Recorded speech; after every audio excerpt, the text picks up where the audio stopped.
معاكم عزة من قناة بيتي حياتي. النهاردة ان شاء الله هنعمل رز بلبن في الفرن.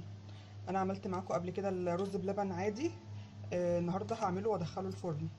طريقة الرز بلبن دي انا عملتها قبل كده معاكم، هنزل لكم الرابط بتاعها في صندوق الوصف للي ما شافهاش. هتعملوه بنفس الطريقة دي، هيطلع معاكم بالشكل ده.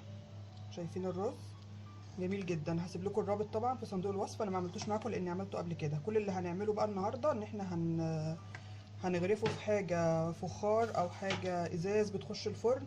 اي حاجه عندك بتخش الفرن اغرفيه فيها. لو ما عندكيش هتجيبي زي ما انا جايبه كده اطباق من الجاهزه الالومنيوم دي، هتغرفي فيها وهتدخليها الفرن. ممكن تسيبيه كده عادي ووشه هيحمر برده. لو انت عاملاه بلبن حليب طازه وكامل الدسم هيطلع برده وشه احمر وحلو.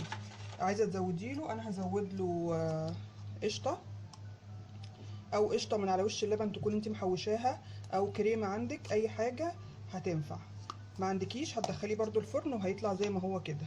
فاحنا كل اللي هنعمله ان احنا هنغرف ونحط على وشه القشطه وندخله تحت الشوايه ياخد وش.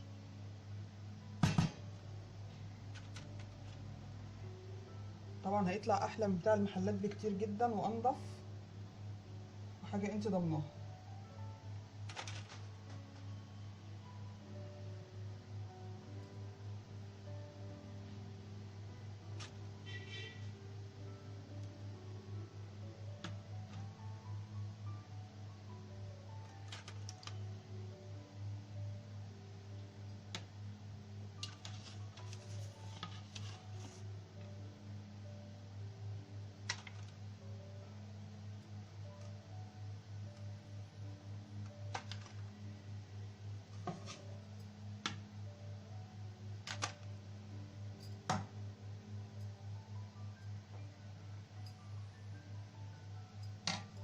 كده زي ما انتم شايفين.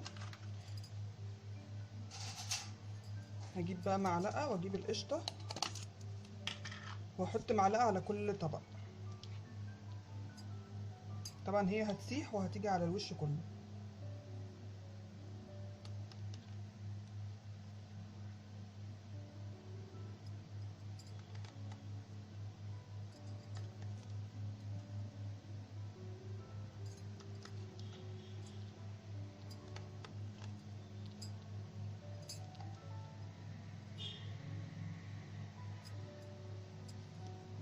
زي ما انت شايفه كده هي هتستوى وهتيجي على هتسيح على وش اللبن وعلى وش الرز بلبن.